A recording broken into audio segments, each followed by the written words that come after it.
Thank you for joining us on Heritage Events Live. We're delighted to welcome you to Admiral Michael Rogers on confronting the challenging cyber landscape.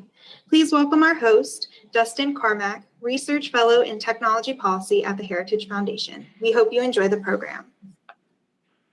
Good afternoon, and thank you for joining us today. It's my pleasure to welcome everyone to today's event, Admiral Mike Rogers on confronting the challenging cyber landscape.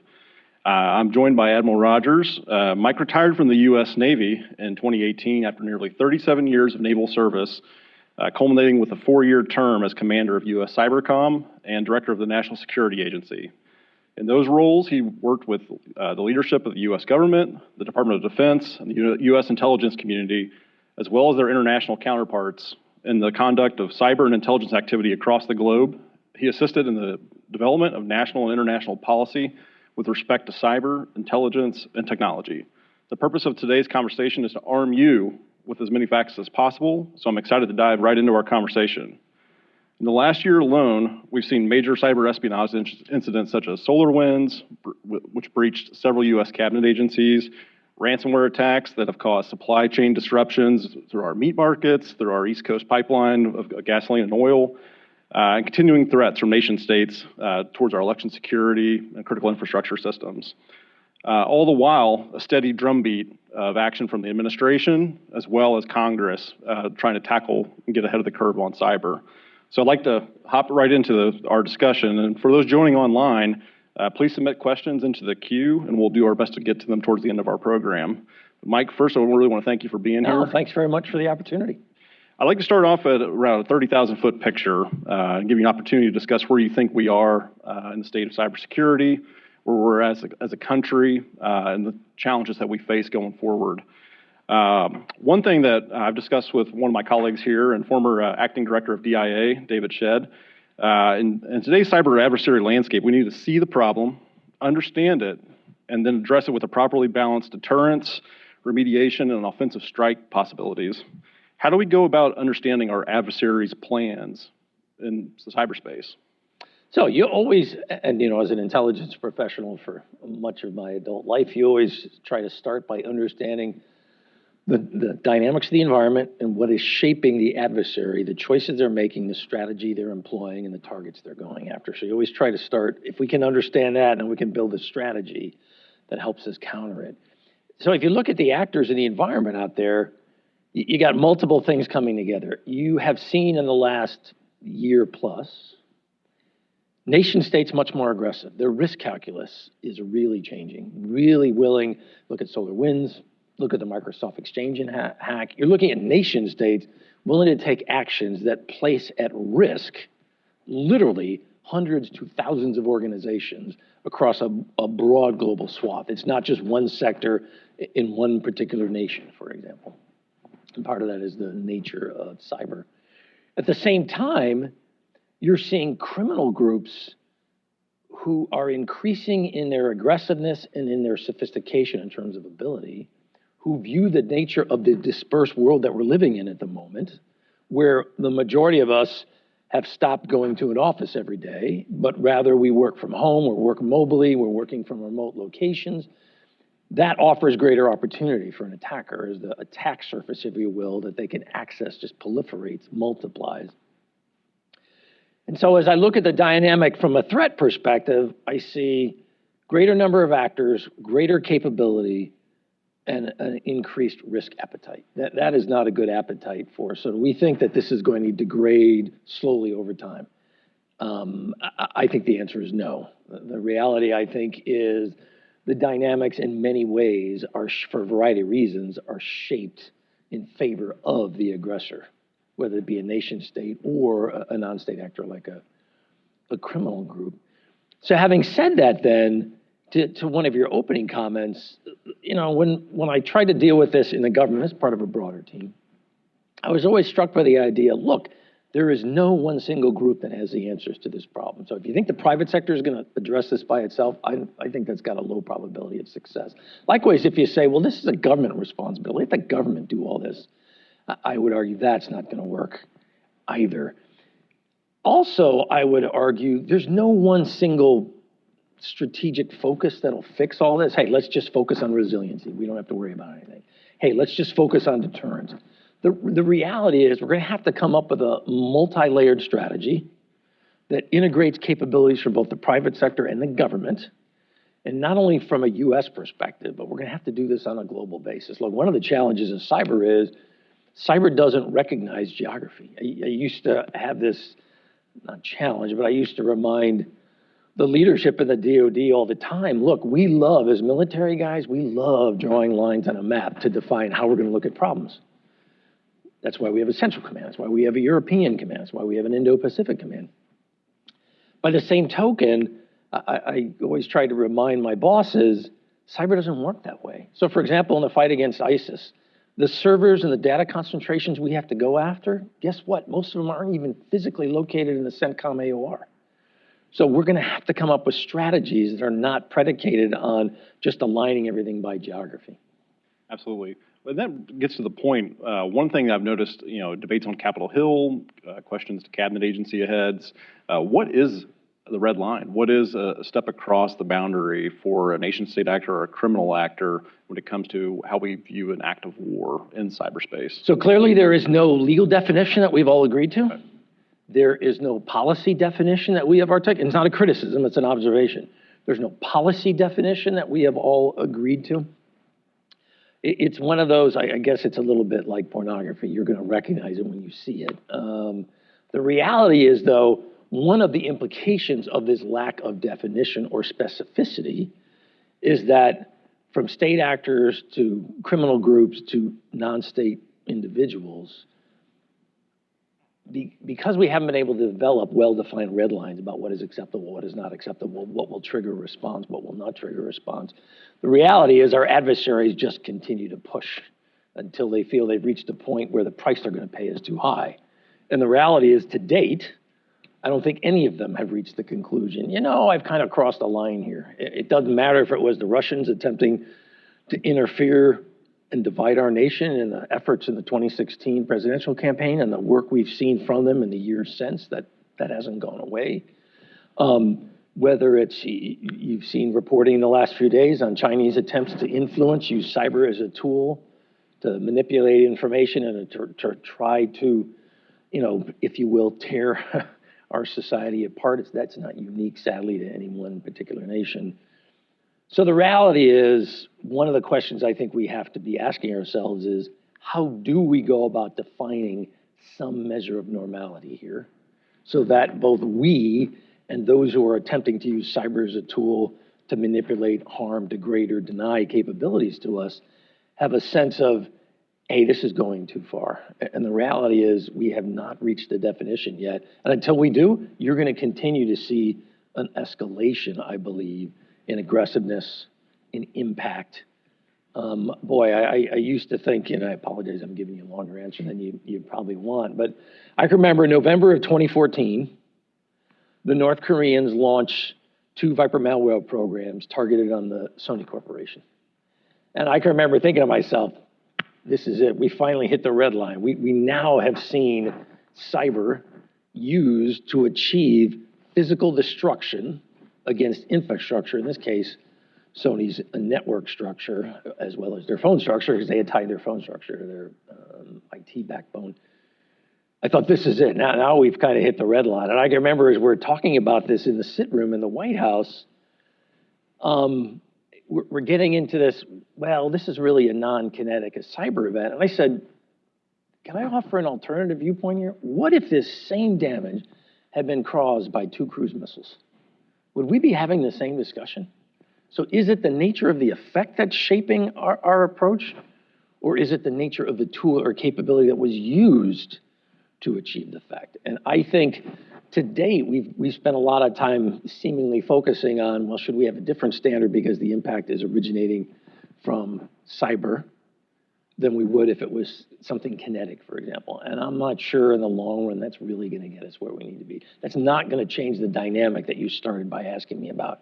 And we have got to change this dynamic. We're on the wrong side of it. Yeah, absolutely. On that question, one thing I've noticed here is the uptick of private sector actors being the first in the box on attribution. And it's been a challenge, I think, both from the IC standpoint, from a sources and methods standpoint of attribution in a timely manner. But how difficult is it really for us to attribute, especially when a lot of these actors are kind of simultaneously, actors we know in the Russian space, or they have previous relationships with their military or intelligence units in North Korea and China and Russia and Iran? So there's no single answer. Yeah. The reality is it's case by case. Generally, like most things in life, in my experience, we go through periods where, from an intelligence perspective, we gain great knowledge and insight. We really understand the target, the adversary. The adversary becomes to understand we have a level of knowledge. Adversary changes tactics, techniques, and procedures. We start to degrade in our knowledge and insight, and then it goes back up again. So that's true in a lot of other areas besides cyber.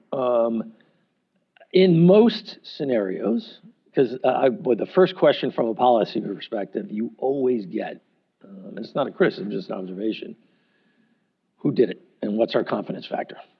And if the answer from an intel perspective is either we don't know or we believe we have a sense, but we have low confidence, it always shunted the policy discussion to ground. Okay, if we don't know who it is, we're not going to incur a risk here in taking a set of policy actions that may have second and third order effects against a much broader range of actors if we don't really understand what happened and why and who. Having said that, if you go back to the 2016 presidential election, most major events that I have seen unfold in cyber, collectively, whether it was the government, whether that be government intelligence, government on the law enforcement side, private sector, because there's a lot of outstanding cybersecurity excellence in the private sector.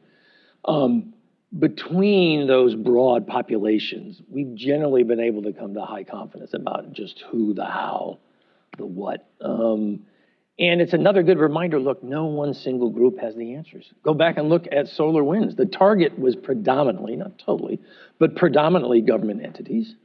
And yet, who discovered this? It wasn't the government that identified this first.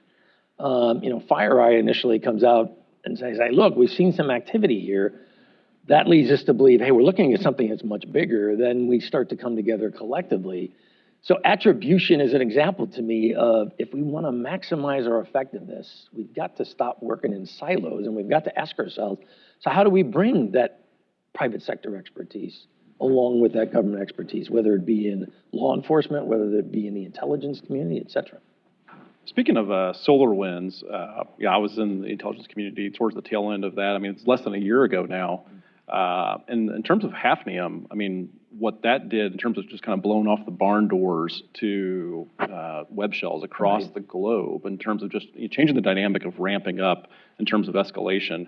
Do you think that the government itself has learned the lessons or been able to really peel through the onion of what happened there and is on a good pathway to trying to, remedify? I mean, I think we have a good fundamental sense of what happened.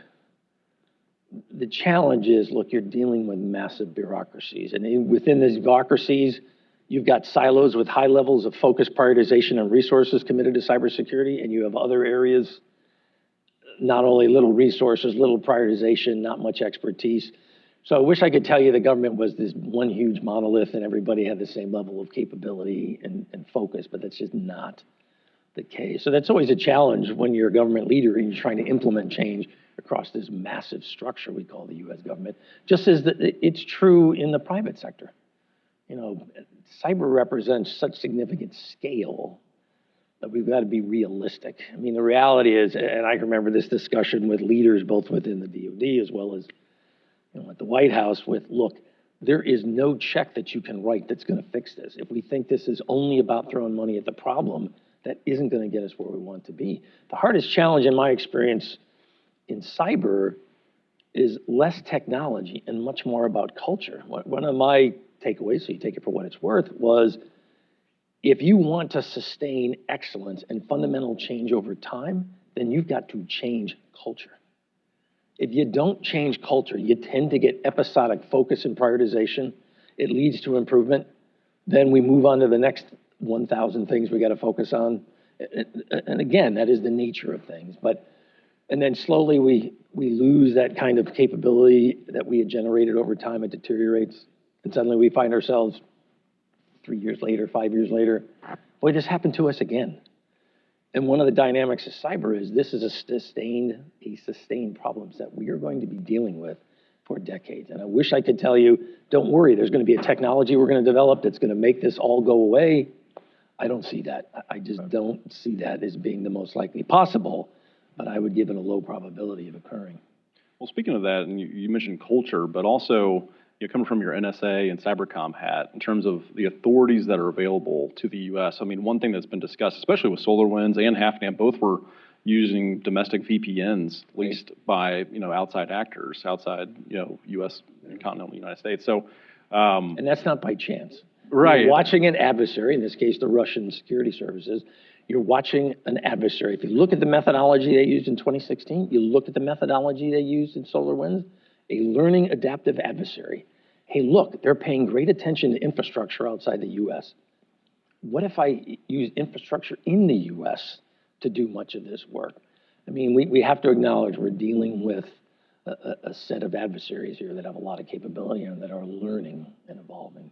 Well, speaking to that, one of that soft kind of underbelly blind spot that we have in our domestic server systems, I saw that former Secretary of Defense Gates, who had been the secretary at the time of standing up of Cybercom, he had penned an op-ed back in, and I think it was in April, kind of discussing an approach that they had looked at in the Obama administration of trying to kind of dual hat a deputy from DHS to NSA with a separate block of authorities, and to be able to kind of tangentially go after these domestic side systems where, even I think CISA and the FBI kind of acknowledge there's blind spots here.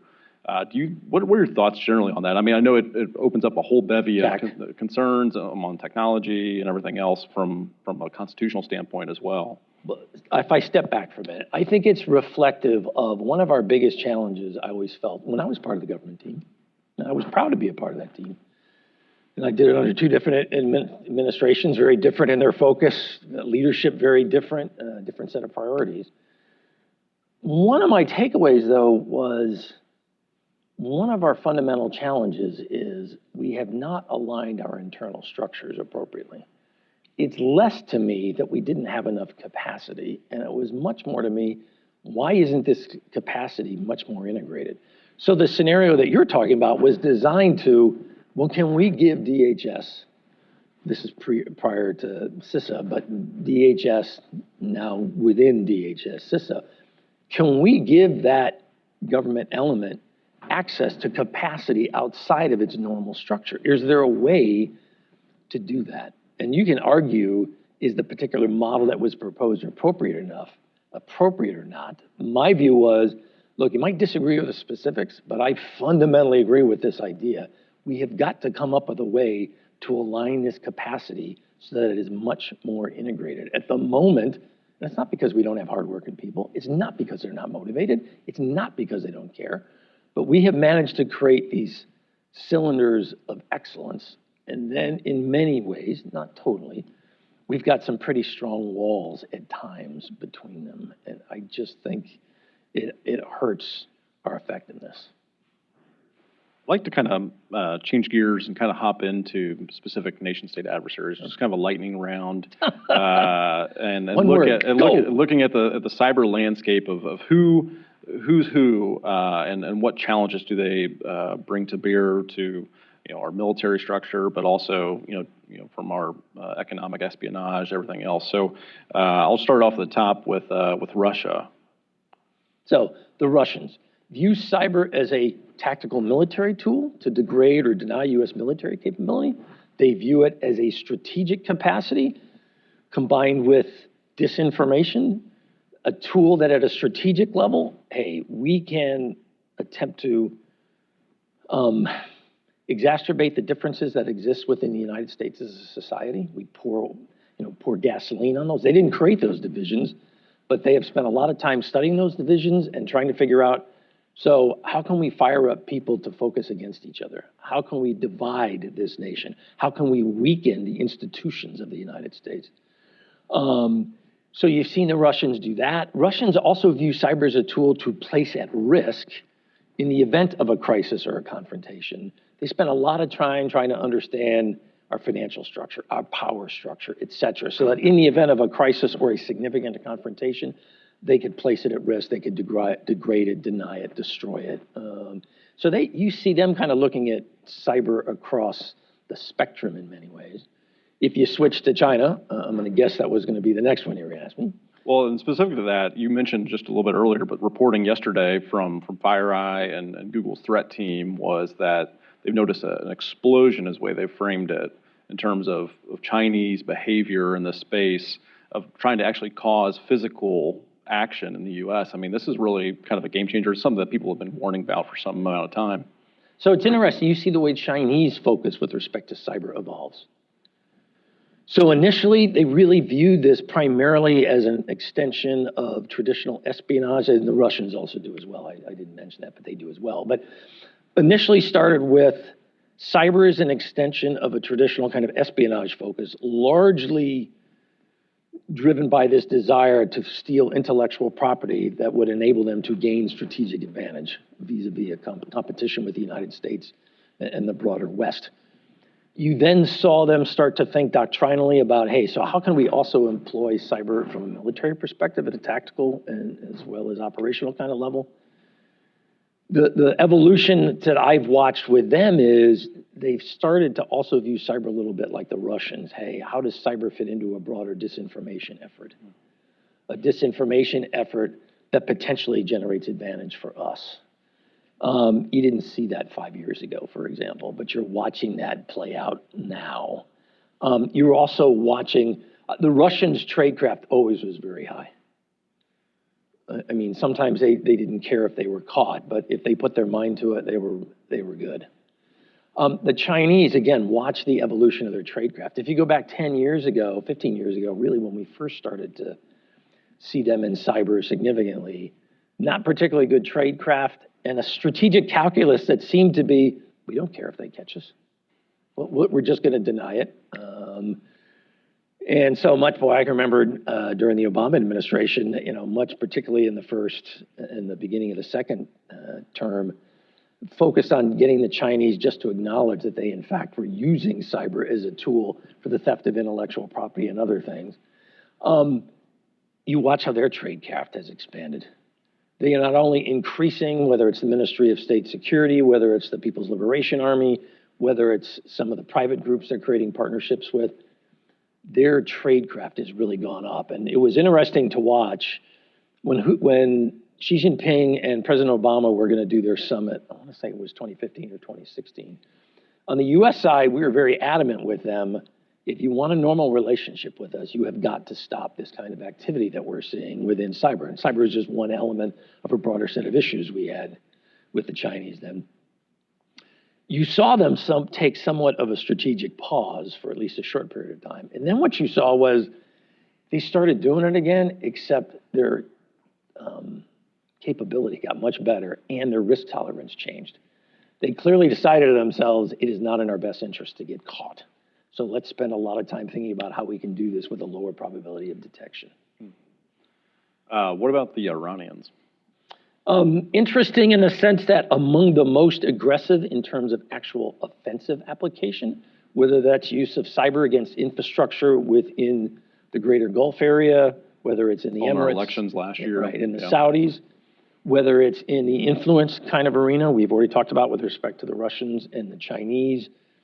You've also seen the Iranians use cyber as a tool at times against the Israelis. In the United States, I remember you go back to 2012, 2013, the first instance that I can remember where we really saw a significant foreign use of cyber against targets in the United States, Iranian. In one case, the head of the Sands Corporation, who had been making some public comments in his capacity as a private citizen, saying he disagreed with Iranian policy vis-a-vis Israel. Then in the 2012 to 2014 arena, you saw the Iranians attempting to take down the public websites of many major financial entities in New York. So they have been very aggressive compared to some. The other thing I thought that was interesting about the Iranians, they turned to their private sector initially to generate capacity. They literally went to companies in Iran and said, hey, we know you're doing cyber work in oil and natural gas, or you're doing cyber work with energy companies. We want you to partner with us to use that capability to achieve effect in those sectors outside Iran, in a way that you didn't see the Chinese use that model. We don't use that model. You didn't see the Russians use that model. Yeah. I'll wrap on the countryside, but Bruce Klinger from Heritage actually just put out a really good unclassified, well-sourced report on North Korean cyber capabilities.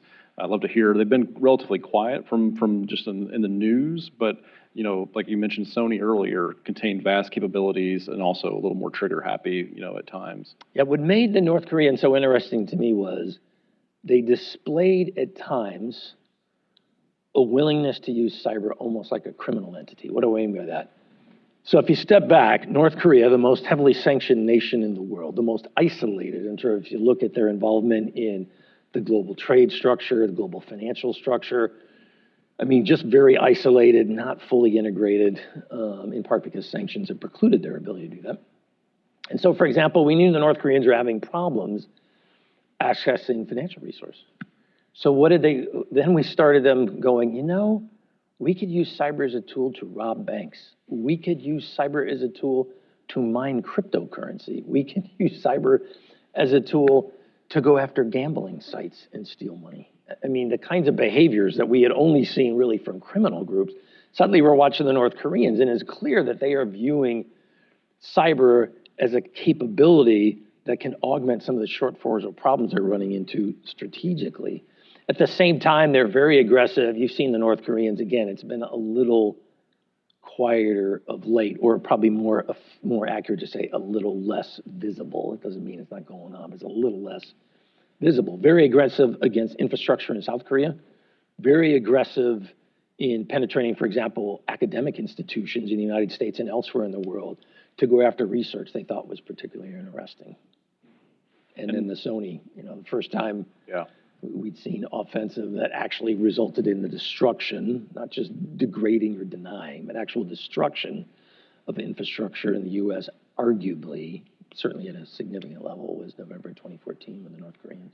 Absolutely. All because of a movie. Yeah, absolutely. Speaking of on the criminal side, switching gears to the ransomware debate, this is something that's gained a lot of attention. It was gaining a lot of attention even prior to the big events of this year, where we saw on the Colonial Pipeline or JBS and the meatpacking industry.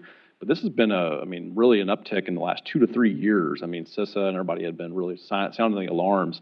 These guys were going after, kind of mom and pop, libraries, hospitals. And just this week, I think REvil just popped back up on the dark webs, and they kind of went quiet for a while. And so I'd love your kind of thought of where we are in that space. I mean, there are people, on the Hill, there's discussion of, well, punch them back. And I was listening to Chris Inglis, our national cyber director, this morning talking about it. He's like, we're not going to shoot our way out of this fight. I mean, it's very easy for these guys to kind of pop up their head and then go back under and reacclimate. Where do you think we need to go from both that kind of integration and offensive, defensive posture on the ransomware side? So again, my attitude is there's no one single tool. So you can't sit here and say, so all we got to do is hammer them and everything's going to be good. Yeah. Likewise, I don't think all we have to do is deter them. Everything will be fine. My view is let's look at a multi-layered integrated approach to this that has both an offensive component to it, a law enforcement component to it, and a legal piece to it, a collaborative international diplomatic piece to this. Because remember, one thing I used to always remind the team, look, there is a physical element to cyber. Somewhere in the world, there is a man or a woman sitting in a keyboard executing this activity. So let's not forget the physical piece of this. So they're residing in a nation state. They're residing in geography somewhere. And so I just think we need to think about this in a broad, very integrated way. I'm not a fan who believes that there's only one approach to this. And I think to both Chris as well as the previous point, I think particularly knowing and having great respect for Chris, I think Chris tends to think in that, hey, we got to do a multifaceted campaign here. It just can't be, the answer is just hammer them. Although I do believe hammering should be a component, because for me personally, I'd really love to test a strategy with our Russian leadership in the case of Putin saying, hey, we have no relationship. They might be working out of our nation. We have no knowledge of that. We have no partnership or involvement. We provide no support. When we become aware of such activity, we take appropriate action to shut it down. I'd like to test that hypothesis because I'm concerned it's just a hypothesis and it's not really reality. Well, we've seen a lot of these actors don't tend to go after the Russian government or Russian Well, it's not by entities quite. coincidence. If you look at a lot of the programs, look at a lot of the malware, written so it doesn't recognize the .ru domain. Boy, I wonder why that is. Yeah. Written so it doesn't recognize or activate if it encounters Cyrillic language. I wonder why that is. Back on that question of technology, and work that you did at NSA and amazing work, and the team up there. Where do we go on quantum? Because that was one question. When I was in the IC, it's kind of a constant question that a lot of people are trying to grapple with. What does the future of quantum look like in the U.S.? What does it look like for our secure communications and like kind of a post-quantum landscape? Are we on a good pathway to be prepared for that? So first, what is it that makes quantum different? Look, current computational capability in computers is inherently limited because there are two options, a 1 or a 0, and you can only look at one variable at a time. So when you're looking at really hard, complex problems that have a lot of variables, a lot of data, and the variables tend to change over time, when your model is predicated on you've got to replicate everything with one of only two conditions, so to speak, the 1 or the 0, it takes a lot of time and a lot of computational power to go after the most complex problems. It's one of the reasons why with current computational capability, commercial grade encryption is largely impervious. There are some things you can do, but if you think you're going to brute force and defeat encryption with current state of computation capability, no. What makes quantum potentially so different is quantum offers the potential to look at not just one variable at a time, but look at multiple variables for a problem set simultaneously. If we can get to the point where the fundamental building block for current computation is a byte, the fundamental building block for quantum is what we call a qubit. If you can string together hundreds of thousands, if not millions of qubits and ensure their stability over time, now you've got a capability that can swallow massive amounts of data with massive number of variables that you can compute and account for simultaneously, and that you can deal with significant change. So think about problems that have those kinds of things. Think about cancer, think about weather, think about encryption, for example. Lots of variables, lots of data. So with that kind of preference, and I apologize, no disrespect to anybody, but a lot of times I get the sense, I'm not sure people fully understand what the difference is with quantum and why does it potentially offer so much value. So as I look at quantum, I felt strongly, and still do, look, quantum is a potential game changer that has both defensive implications as well as offensive implications. And we need to look at both how do we protect ourselves from potential adversarial use of that amazing computational capability, as well as how do we look at potentially applying it. And so I do think it's something we need to be significantly concerned about. For the most high-end, most complex problems with the biggest data sets, the reality is we are some number of years away from being able to work that. I mean, the current state of the art is some number of qubits stable over time, in the low hundreds is kind of the current state. And if you want to get to the most complex problems, we need to string together hundreds of thousands of qubits, if not millions. So we've got a ways to go on this journey. But quantum computational capability combined with artificial intelligence and a few other really interesting technological developments are really going to change the way we look at problems that are built around data. Yeah. And speaking of those large data sets, I mean, one thing that Americans and people around the globe are doing is giving vast amounts of data all the time in an ever-growing manner. The amount of TikTok videos and things like that that are going up into the cloud and different elements. So one thing that has been concerning is as we look at China, for example, you look at what happened with their hack of OPM, the credit bureau hack, and the recent Hafnium attacks, is they're building massive amounts of data sets. When you're looking at this artificial intelligence, machine learning picture, we may not even really realize what those capabilities will be like in a post-quantum landscape. But what excites you about that? Because technology is also going to have a lot of great uses in this arena. What also keeps you up at night? So the exciting thing is the insights we're going to be able to gain against really hard problems. the human genome, cancer, weather. I mean, problems that just have massive data. That combined with what we're going to get out of artificial intelligence, the ability to learn from data, so to speak, I think is really going to be an amazing thing. The flip side is it's also going to represent significant challenge. And look, that is the norm. Technology over man's history, the introduction of significant game-changing technology has always been a bit of a double-edged sword. I believe that we will deal with this. I am not one. There are some, for example, who argue, AI is inherently destabilizing. We need to control the algorithms. We need to control data. Well, look, we need to be mindful, but I'm not one who views AI, for example, as, well, this is inherently evil. Look, it's not technology that's evil. It's how men and women apply the technology where you start to get into ethical and moral questions, which are very important, don't get me wrong, particularly in a democracy. Great.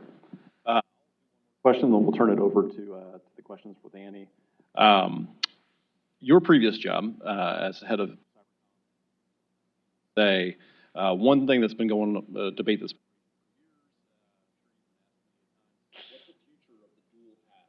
relationship. And I can see positives and negatives on both sides of the coin. I know General Nakasone has weighed in, but I'd love to hear your feedback of where. So I'll step back from it. If you're a proponent of the current structure, you generally cite the following things as why you want to keep it the way it is. Speed of decision making, maximizing use of finite resources. Look, I wish I could tell you if cyber resources are unlimited, they're not.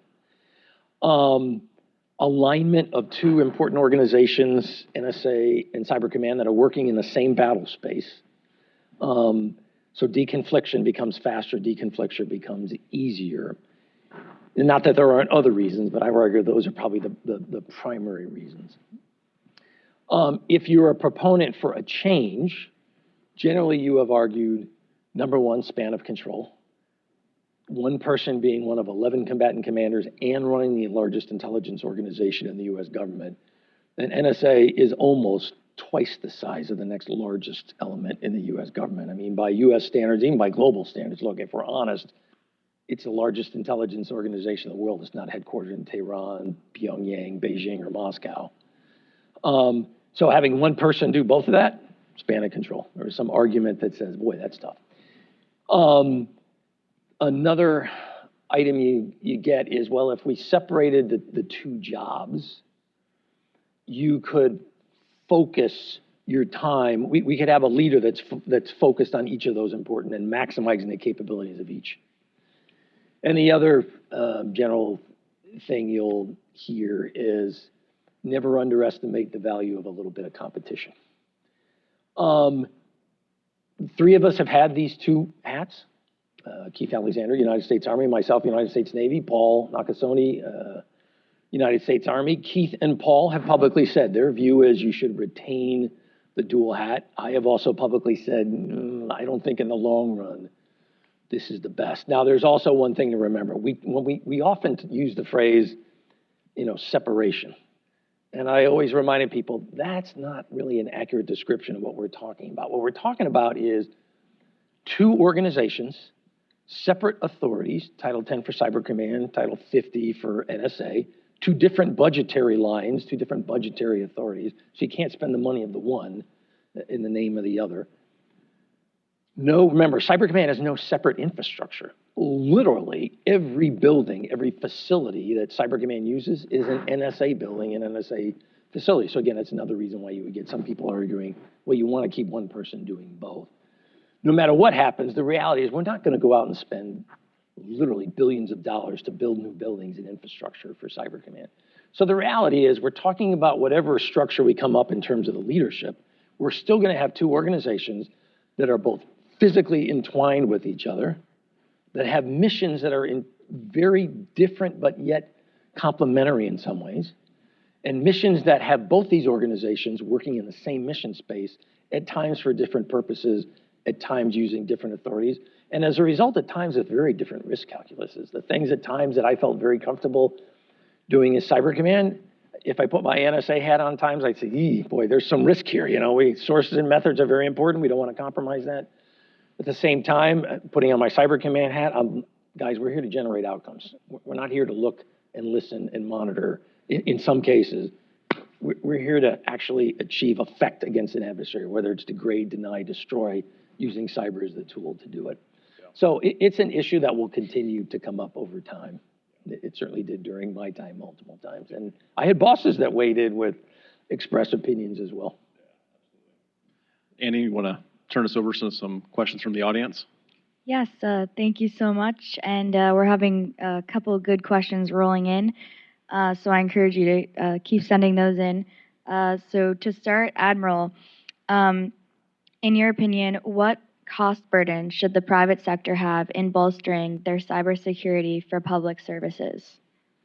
So there is no doubt, look, as I started with, I don't think you can expect the government to write a blank check for the private sector and say, look, we're going to bear all this cost for you. Likewise, I don't think you can expect the private sector to say, hey, look, we don't need any impact. We don't need any help. The one thing I wish governments tend to focus on regulation and legal frameworks, because that's something that governments can do, the private sector can't do. One area I wish we were spending a little bit more time on is, so how can the government incentivize private sector behavior? How can we reward, if you will, private sector entities that are making smart investments, that are appropriately focused, that are paying attention, that are doing the right things?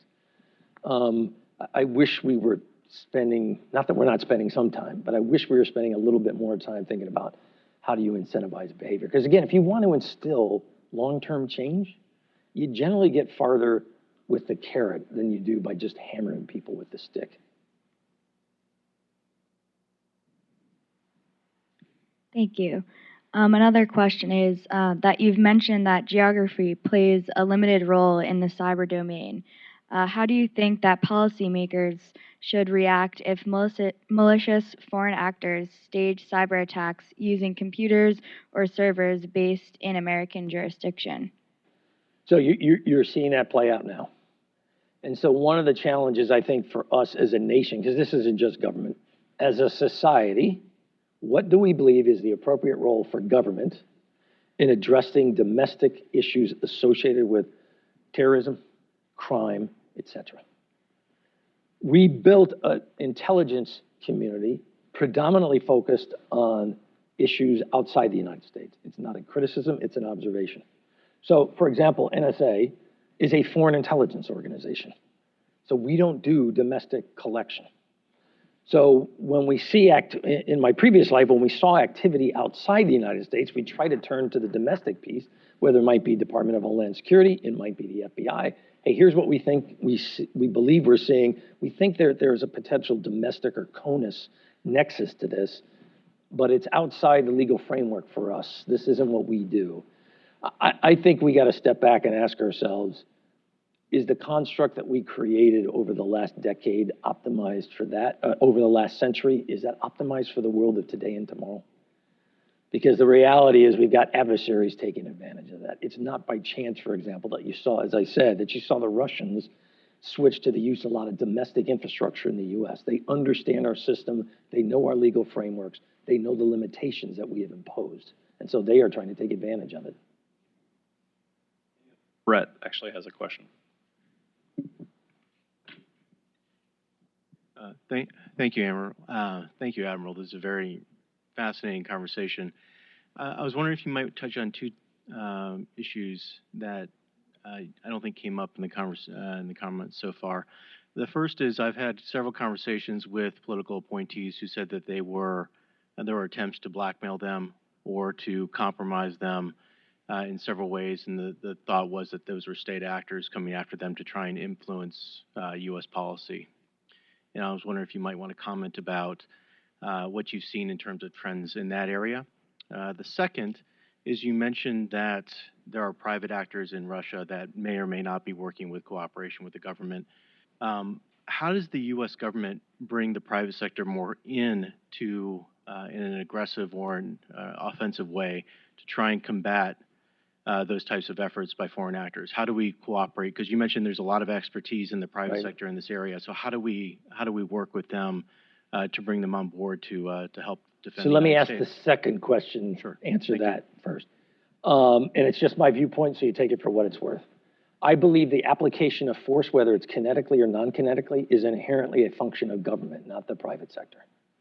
So I'm not a proponent of the private sector taking offensive action into its own hands. Now, there's certainly a historic precedence for that. Governments throughout history, in our own history as a nation, when we first started in the revolution, we didn't have a Navy. So what did we do? We went to the private sector and said, look, we'll give you a letter of marque. It will indemnify you and provide you legal protection so that you can attack British ships. You can take British cargoes. You can bring them back to the United States. You can sell them. We will not imprison you. We will not take legal action against you in any way. And whatever money you earn, that's yours.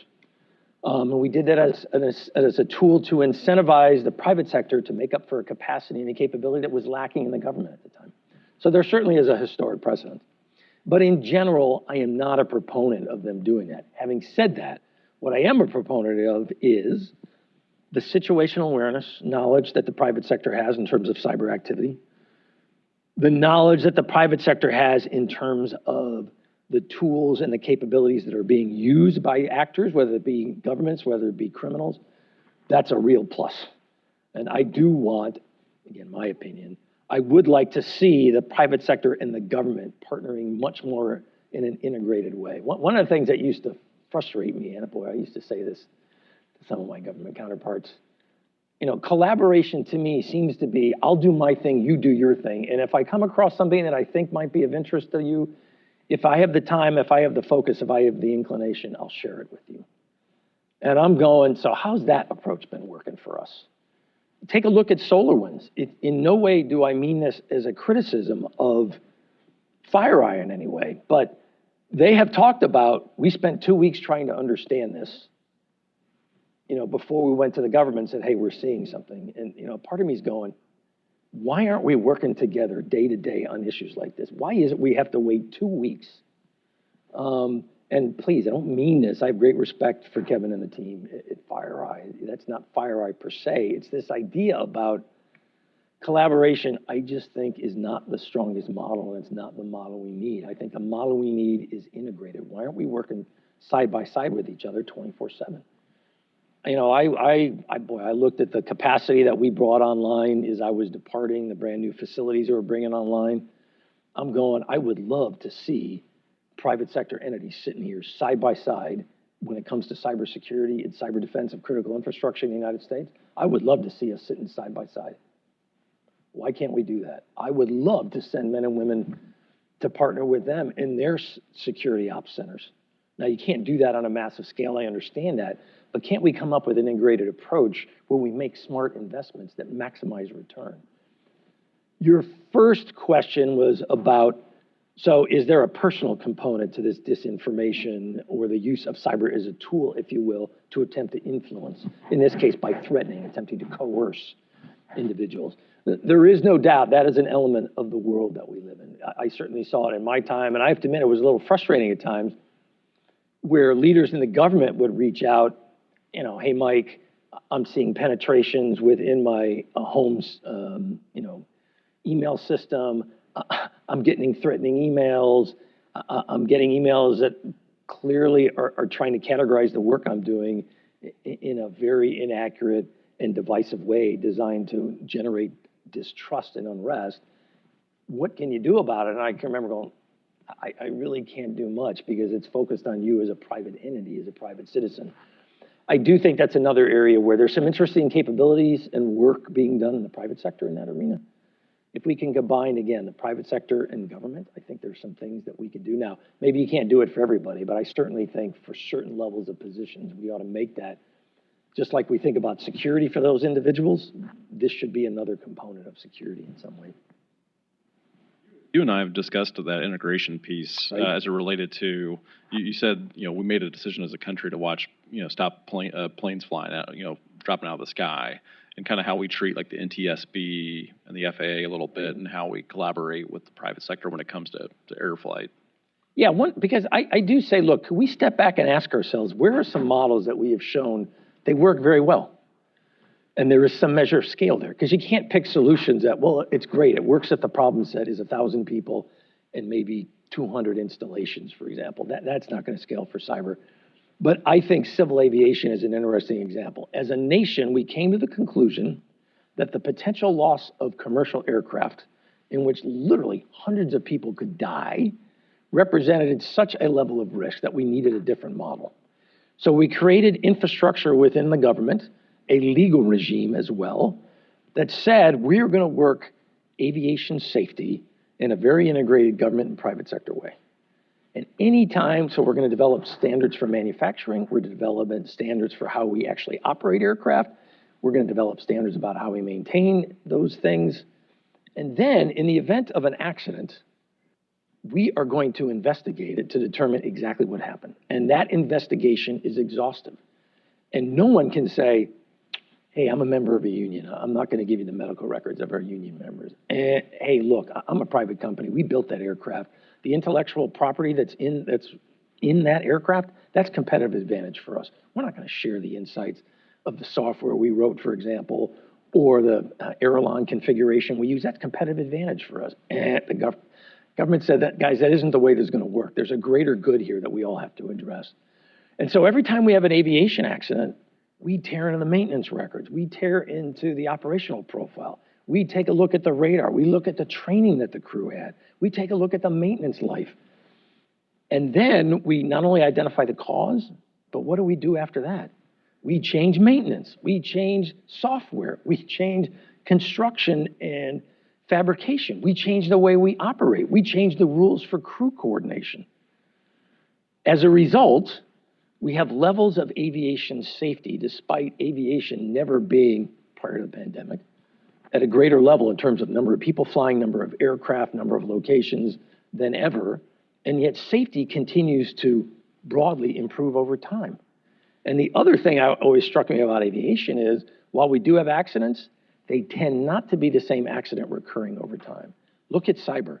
It's the same techniques, the same penetrations, time after time after time. Why? We don't investigate thoroughly. We don't promulgate exactly what happened. And we don't take, as a result of that, here's the following specific things that you must do. So I wonder if we could take that aviation model, start with a few important sectors. It might be energy production for us. It might be aviation in terms of cybersecurity.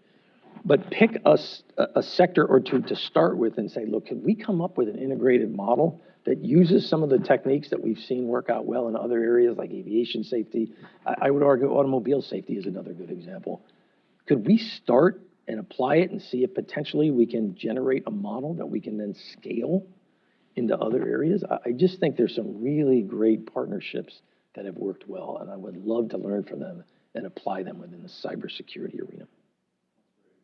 Well, we're out of time today, but I know Story of my life. we can keep on going, but I just want to thank you again for your service to. Don't thank me.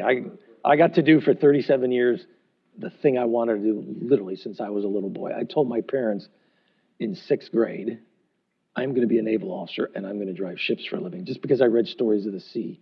And I only say that because when people thank me, I'm going, I should be thanking you. You let me do what I wanted to do as a little boy. I did it for 37 years.